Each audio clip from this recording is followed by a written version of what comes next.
preparing £25 million bid for Burnley's Sander Berge. Matthias de Ligt transfer deadline set, with Bayern Munich desperate to sell him in order to complete the move for Jonathan Tah, an injury crisis ahead of the Community Shield on Saturday.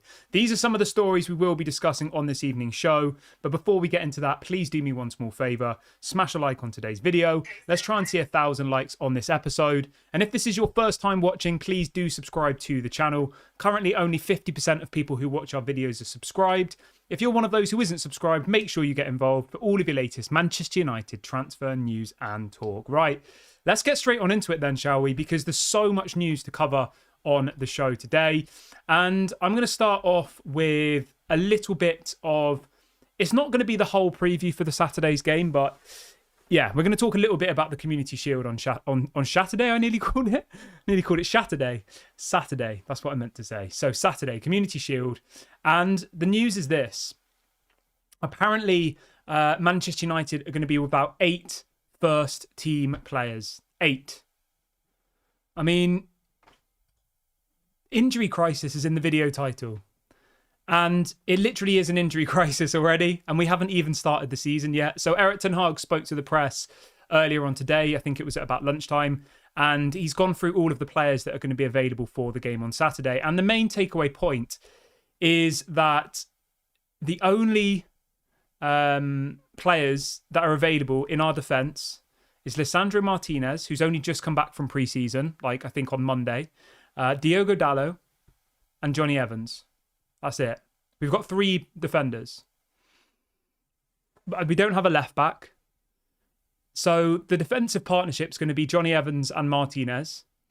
And right back Dalot, left back, I guess, Harry Amas. I mean, I guess it's not the end of the world, but it still is a lot of alarm bells ringing because Maguire's apparently injured. Luke Shaw is apparently injured again. Luke Shaw's been injured all season, right? Plays no football for Manchester United. Suddenly makes himself available and fit for the Euros, conveniently. And now Erik ten Hag is telling us that he's injured again. And I'm not making this up. This is Erik ten Hag's own words, that apparently Luke Shaw is injured again. So Luke Shaw is injured. Wan-Bissaka is now apparently injured as well. What does that move mean for his move to West Ham? Lindelof's injured as well. Obviously, Lenny Yoro's injured. That's a horrible one for 12 weeks. But the point I'm making here is suddenly players are just dropping like flies. And the season hasn't even started. I mean, the season starts next Friday, really, doesn't it? A week tomorrow. I don't know. And I've been very, very backing of Ineos so far. And I think they're the right people for the job. And I think they've done well. But if they're not looking at this situation now and thinking, we need to sign somebody, they need to find some money from somewhere. Because you can't go into a season with your only 3 defenders being Diogo Dalot, Johnny Evans and Martinez. And this isn't even me being dramatic or toxic. This is literally factual that all of the other defenders are apparently injured. He's confirmed that Ten Hag, this is Ten Hag's words, Harry Maguire, Lindelof, Wan-Bissaka and Luke Shaw will all miss the game against Man City in the Community Shield. And we don't have any other options. Obviously, Lenny Yoro's injured as well. So that's 5 defenders, 5 first-team defenders injured, and the season starts next Friday. So I get what they're trying to do. They want to sell players before we buy. I understand it. They think that no one's going to want to buy our players if...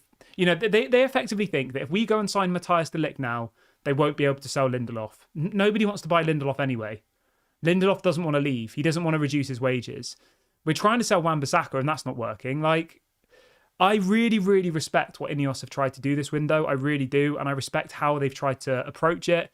They've said, we're not going to pay over the top on asking prices. We're going to sell players first. We're going to get rid of the players' surplus to requirements. Like, I have massive respect for how they've tried to manage this transfer window. But going into Erik ten Hag's third season, can we honestly say that we are confident when your 3 defenders are Johnny Evans, Martinez and Dalot? And Harry Amas, I guess, for argument's sake. And no disrespect to Harry Amas, but he's not ready to be starting every single game in the Premier League, I don't think. Obviously, Malacia is injured as well. So if you go for our defenders really quickly, I will talk about some other stuff, but obviously this is very important and it should really be tailoring how the rest of our window goes. So if you go for our defenders at the moment, Malacia is injured, Luke Shaw's injured, Lenny Yoro's injured, Wan-Bissaka's injured, Victor Lindelof's injured, Harry Maguire's injured, and then even if you go further down, Will Fisher's injured as well, another centre-back who we had. So we've currently got 7 players who are injured in the defence, 7. And we only have three first team defenders left. And that's, as I said, Martinez, Dalot, and Johnny Evans. And even looking at them, you have to question how fit Dalot and Martinez are. They both only came back to training on Monday. So they've had, I think, 3 days worth of training. And they're going straight into the season. I mean, it is a crisis, you know? And that's not being dramatic or toxic. That's just literally factual. When you've got 7 defenders missing and the season starts next week, I think your plans have to change in the market and you have to act. You have to go in there and you have to buy someone. And whether that's Matthias de Ligt and Mazraoui, that's probably the most logical option here. Yeah, it's really, really worrying, you know? And as well, the thing I want to say to everybody, and I want to really, really nail home today, is that for all those people that are ready to get rid of Erik ten Hag, I know there'll be some people watching who are waiting for Erik ten Hag to lose a game to criticise him.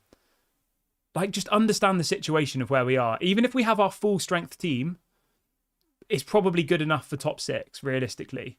But at the moment, we're saying we've got 7 players missing in defence already. 7. Like, it's absolutely, yeah, it's terrible. It's absolutely terrible. So I really am expecting Manchester United to go and act now in the market, you know? Okay, let's talk about Matthias de Ligt, though. So let's jump straight onto that then. Because, as I've just said, as I've built up to, Manchester United need to sign a centre-back now.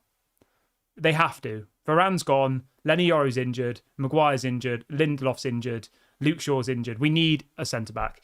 And the story coming out this evening, so this is coming out from multiple different German outlets, saying that apparently Bayern Leverkusen have set a deadline for Bayern Munich to sign Jonathan Tah. Apparently that's at 11:59 tonight.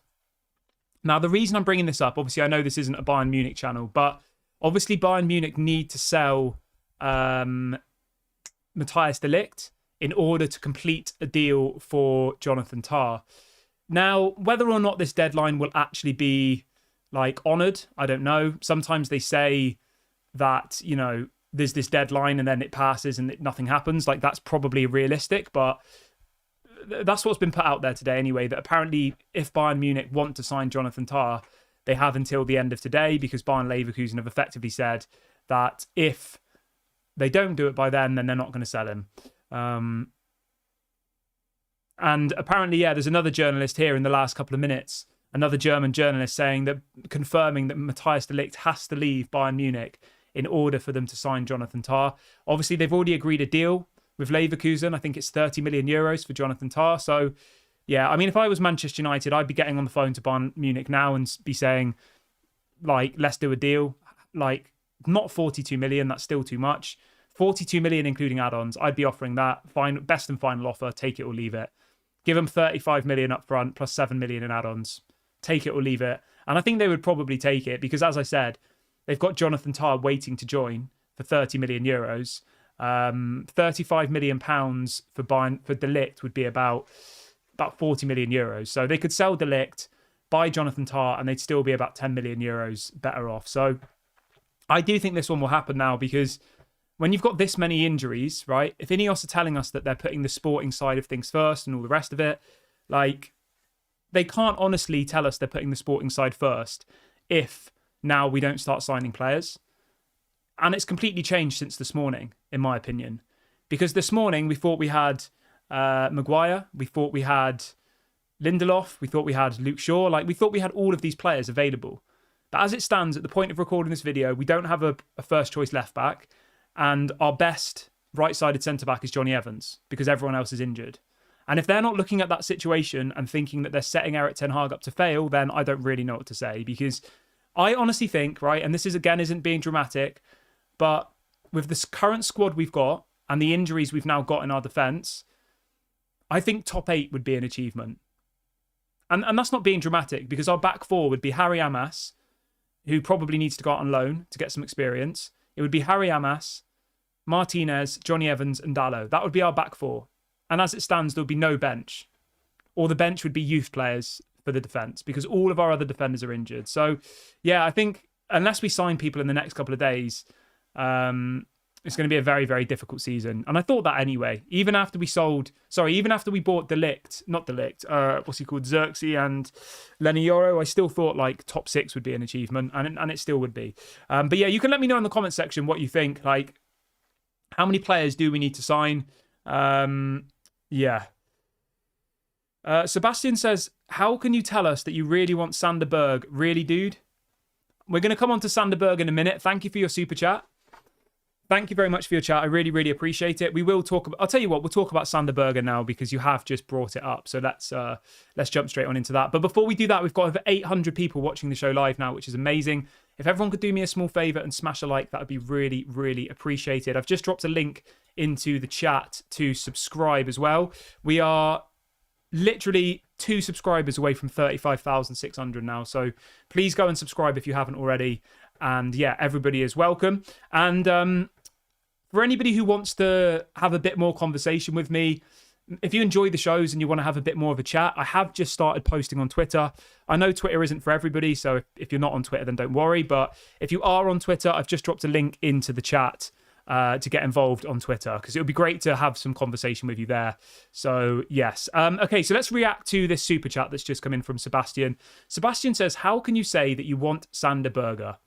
Now, I'm going to try and break it down for you in a way that's not me coming across as patronising, but the options that we've had all window are Manuel Ugarte and Zubimendi. Those are the 2 best options, right?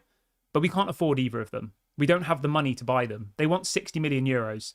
Zubimendi, 60 million euros release clause. Manuel Ugarte, PSG have been saying 60 million euros for 10 weeks. So either we pay 60 million for those 2 players or we don't get them.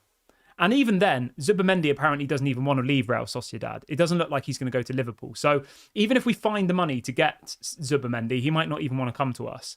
And obviously Manuel Ugarte wants to come, but we don't have the money. Now, the point I'm trying to make here is those 2 players out of the equation. The next people that we can look at is Youssouf Fofana, who is a hot topic. Roma want him. AC Milan want him. There are multiple clubs putting in bids for Youssouf Fofana as we speak right now. That was said by Fabrizio this morning. So I don't know. That deal might be even more further advanced now, with Roma apparently submitting a bid for Youssouf Fofana. So that one's a lot more difficult because effectively you're entering a bidding war. So that really rules out Youssouf Fofana, Manuel Ugarte and Zubimendi for various reasons, which I've just explained. Now, the next players we have is Sander Berge, who some people think is a horrible option. Richard Rios, who, let's be honest, I don't think anybody had even heard of until about a week ago. And Andre from Fluminense, who I think is maybe an interesting option. But again, there is lots of competition to sign that player. And he'll probably go for more than what Sander Berge would. So all that leaves you with now is Amrabat or Sander Berge or Rabiot. Rabiot's not a CDM. So it's either between Amrabat and Sander Berge, realistically. If you actually want to think about a realistic transfer target, those are the 2 targets there. And me personally, I think Amrabat at points was good last season, and you have to give him some credit. But do I want him to be our new CDM? Not really. I just think Sander Berge, if you go and watch the videos on him, go and look at his stats reports and all the rest of it, 6'4", very, very physical. He was the standout player for Burnley last season in the Premier League. And I'm going to be honest here, and I'm going to say something that's going to upset some of you. Burnley played better football than Manchester United did last season. I don't care whether we won an FA Cup. Well, I do care, but from a footballing perspective, the people in the chat that are like, Sander Berge, he got relegated, blah, blah, blah. He got relegated in a team that played more attractive and better football than Manchester United did last season. Yes, they got relegated, but their football was better than ours was. It was. Go and watch some of the Burnley games back. Burnley came to Old Trafford and completely made us look stupid. He was the best player on the pitch in that game. He won the Player of the Year for Burnley last season, and he won the Players' Player of the Year as well. And the thing as well that a lot of people seem to have erased from their memory, before Sander Berge moved to Sheffield United, Manchester United were trying to sign him. This was 4 years ago. And I bet you then, the people who were reacting, saying, oh, Sander Berge, how could we do that? He's been relegated. I bet you any money, those same people, if we'd have signed him back then, would have been excited about it. Because it's the unknown. He was playing in for Genk, which I think is in the Belgian league, right? He was playing for Genk, and he was this exciting CDM who was breaking through into the team there. He just got into the Norwegian national team, right? And everyone was really excited about this guy, and Manchester United were trying to sign him. He goes to Sheffield United for 25 million euros he went for. Was at Sheffield United for a few years and then went to Burnley. Okay? And because of that, people are now like, I don't want a player that plays for Burnley. I don't want a player that's been relegated. They're completely forgetting the facts that Manchester United tried to sign this guy 4 years ago. They're completely forgetting the fact that he was one of the standout players in his position in the Premier League last year. It doesn't matter what club he plays for. It doesn't matter whether he got relegated. Go and look at some of the players that have played in the Championship over the last decade and have then made it to professional football. I mean, Jamie Vardy's an example. Ollie Watkins was playing for Western-super-Mare in the Conference League like 5 years ago, and then now he's playing in the Euros, scoring for England. Like, it doesn't matter what club people are at. It matters on the ability that they have and how good they are. And for £20 million, you're getting someone who's 6'4", very physical, and if you actually look at the stats, is a good player. And I have done that, and I've got the stats here to bring you today.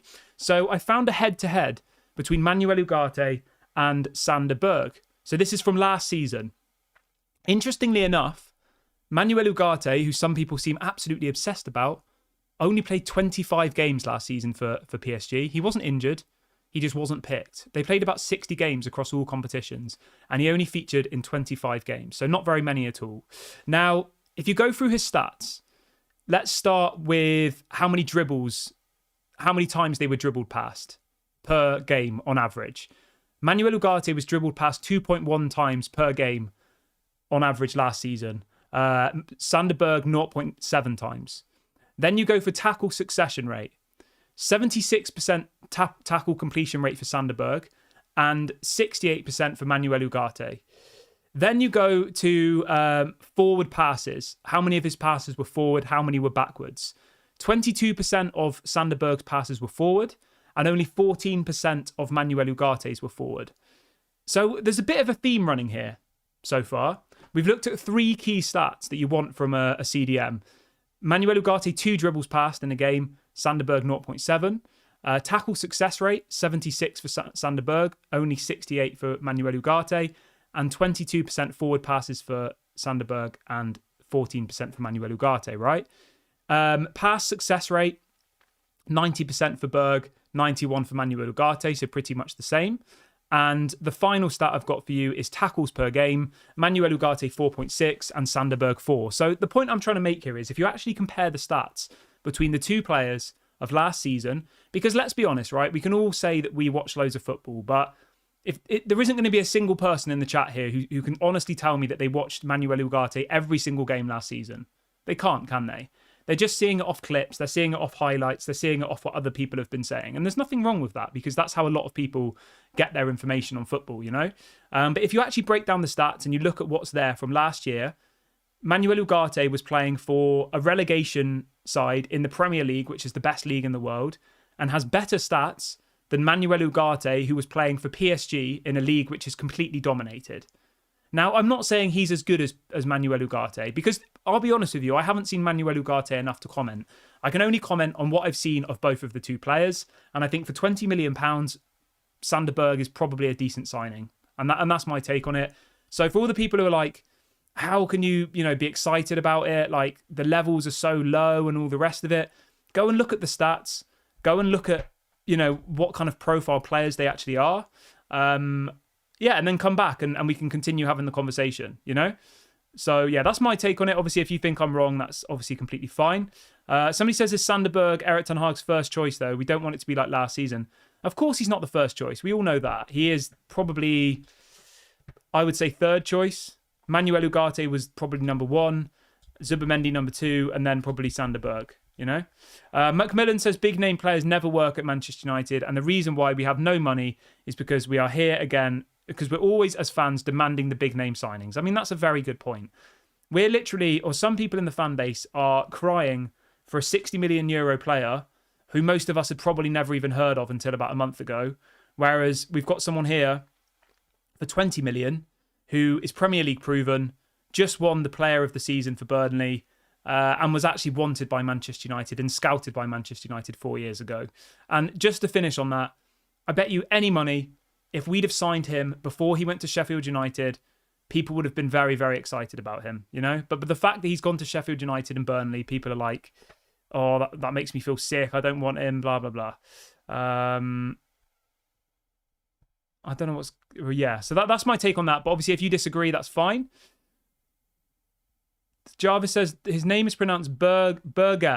Is it like burger, like a burger?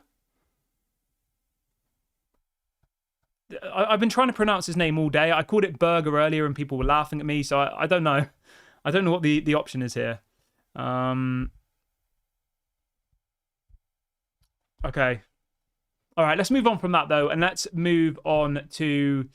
We spoke about the injuries. We've spoke about... As well, though, if people want to have a differing opinion, that's obviously fine. That's why I've made this Twitter account. I've made a Twitter so you can @ me. We can have a conversation. I've just dropped a link in the chat to my new Twitter if you want to go and subscribe and get involved in that. Yeah, obviously everybody is welcome over on Twitter. But let's move on to the next story. This is coming out from a couple of people in the last couple of minutes that apparently Manchester United will sign a new midfielder before the end of the transfer window, regardless of whether they sell any players. So that's good news because we desperately need a midfielder. In relation to Sander Berge, though, let's go back to that really quickly. The story that we're getting at the moment, again, coming from multiple people, is that apparently Manchester United are currently preparing a bid of £25 million for Sander Berge. Apparently it's going to be 20 million up front with around 5 million in add-ons. I mean, can we really complain? 25-year-old, did very well in the Premier League last season. He's got the physicality, he's got the height. Is that not what we want? Is that not what we're crying out for? I don't know. Maybe it's not. Maybe, I don't know. Yeah. It's not the most glamorous signing. I get that. You know, it's not like a big name signing from PSG or from Real Madrid. But if you look back at our big name signings over the last 5 years, how many of them have actually worked? Probably none. Casemiro didn't really work. Varane probably didn't really work. Sancho didn't work. Pogba arguably didn't work. Lukaku didn't work. Di Maria didn't. Sanchez didn't. Mkhitaryan didn't. Do I need to go on? None of our big name signings have worked, really. Apart from maybe Bruno. But the rest of them haven't worked. Martinez, I think, has worked. But I don't know if you'd say Martinez was a big name signing. He's not like a marquee signing, I don't think. So yeah, that's my take on that. But obviously you can let me know your thoughts in the comment section below on everything that we've discussed so far. But moving on from that, we've spoke about the game on Saturday, haven't we? The alternative option is that we go for Amrabat. That's the alternative option at the moment, which I know is probably even less appealing for some people. Jarvis says, I followed Sander Berge since he was 17, playing in the Norwegian Premier League. Blah, blah, blah. He's a huge talent, mature, composed, and incredibly quick for his size. There you go. And this is somebody who's a Manchester United fan, right?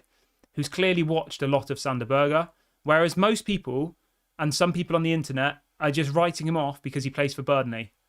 They've probably only seen him play once in their life, and they probably don't even remember what he was like. Whereas you've got someone here who's a Manchester United fan. I know this is just one person, and everyone has a differing opinion, but we've got someone in the chat who is a United fan, obviously watches him regularly. So, yeah.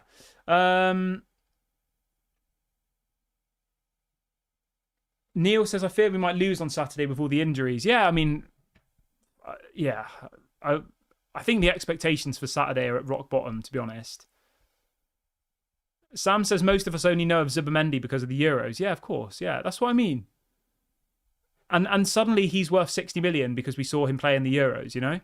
Zubimendi's quality, though. Don't get me wrong. He's absolutely quality, and I would love him at Manchester United. But, yeah, I don't know. I just don't like how people can write off a player just because they play for Burnley and they're in the Championship.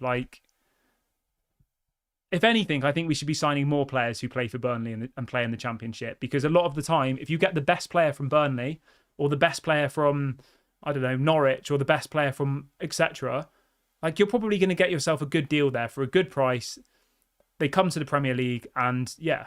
And obviously he's played in the Premier League before, so But that's my take on it. Obviously, if you disagree, that is obviously fine. This is the whole point of the channel. We can have contrasting opinions. We can have a good chat. But in a more positive news, apparently Joshua Zirkzee is going to be available for the game on Saturday. So hopefully we get to see him play. I personally think we'll probably have some sort of false nine going on with either Sancho or Bruno. That's probably what will happen. But yeah, we'll wait and see what happens in that one. Obviously, at the moment, the defence is the main issue. Like, we're barely going to be able to put out a defence, let alone a bench. So I don't know how far along Man City are in their pre-season. Like, I don't know what their injury situations are. I will research it all ahead of the match preview tomorrow, probably at lunchtime. But yeah, I have no idea, like, who's available from Man City's team. I think a lot of them are, but I might be mistaken. Obviously, Alvarez is gone. They've just got that new Savio guy, haven't they? So yeah, it will probably be a decent team that they put out. So yeah, that's exciting to see Zirkzee on Saturday. I'm really excited about that. We've got over 1,000 people watching the video live now, guys. But we've only got 250 likes. If you could all do me a small favour and hit the like button, that'd be really, really appreciated. Let's try and get to that 1,000 by the end of today's video. We can definitely do it. And yeah, we're literally about to hit 25,600 subscribers. So please go and subscribe if you haven't already. I've just dropped a link into the chat to do that. Let me just have a sip of my water quickly. Johnson says we should avoid the big name signings for the time being and take advantage of players like Sander Berge. Yeah, I agree, mate. I do. As I said, they're not the most like exciting names. They're not the big shirt sellers, but we need a squad of players who are, one, not injury prone. Sander Berge hasn't missed a game for 2 years through injury, which I think is a good stat. And players that are coming to Manchester United to work, to play for the badge.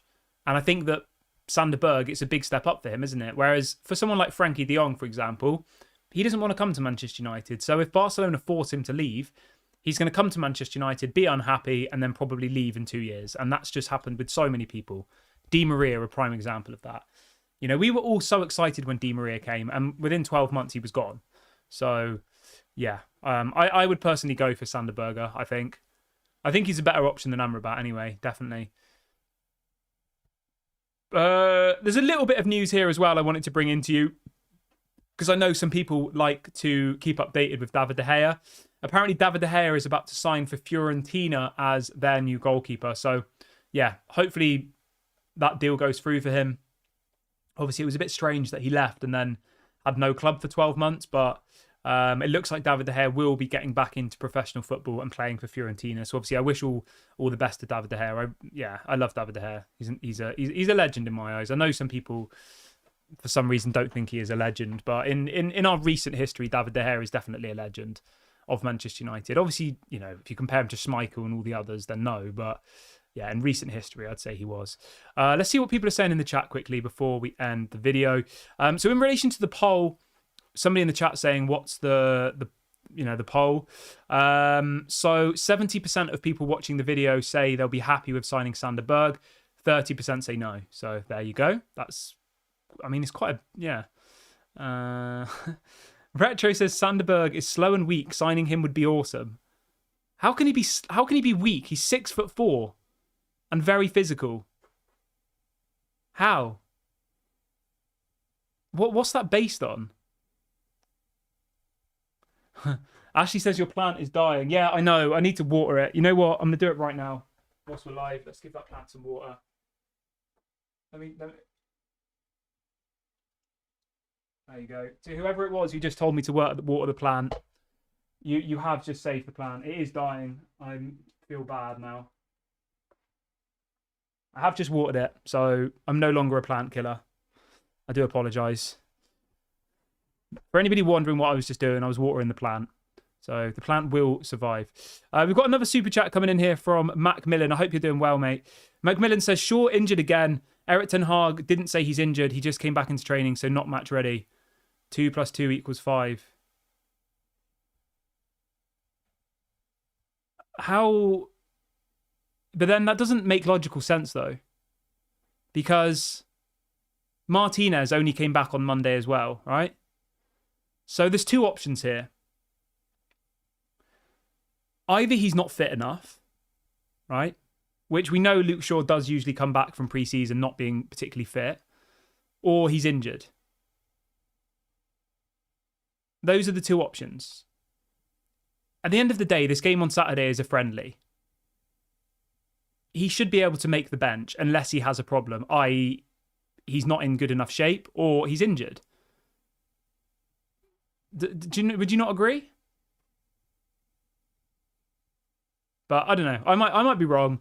I just think that it's definitely a red flag that he's been injured all season. He comes back for the Euros, plays the Euros final, goes off on holiday for 3 weeks, has been in training Monday, Tuesday, Wednesday, and now was unavailable for our next game. Like, yeah, I don't know.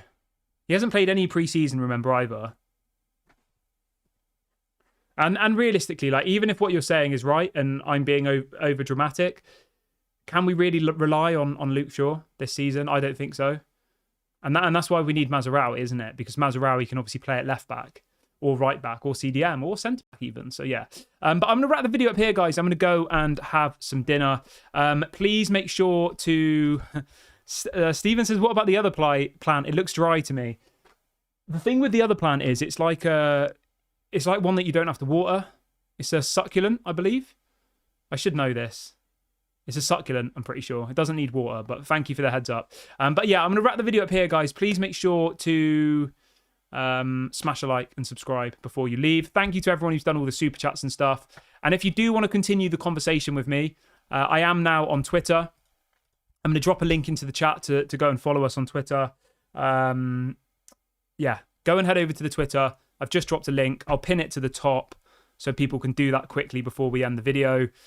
If you have differing opinions to me, the best place to have a full-on debate is on Twitter, because obviously I can reply to you, we can have a conversation, and it will be a little bit more personal. Obviously on here, I try and read out as many comments and stuff, but unless it's a super chat, it's pretty difficult because the chat moves so quickly. There's so many messages, obviously, which is amazing. There's so much support, but yeah, it's pretty much impossible to read out all of your comments. So I appreciate all of your comments, but yeah. So yeah, I'll speak to you all at 8:30 tomorrow for another longer live show. I usually do like an hour in the morning because I feel like there's more news. But tonight, yeah, there's not too much going on. But yeah, big ups to everybody. Have a great evening, everybody. Don't forget to like and subscribe. And I'll speak to you all at 8:30 tomorrow morning. Bye for now.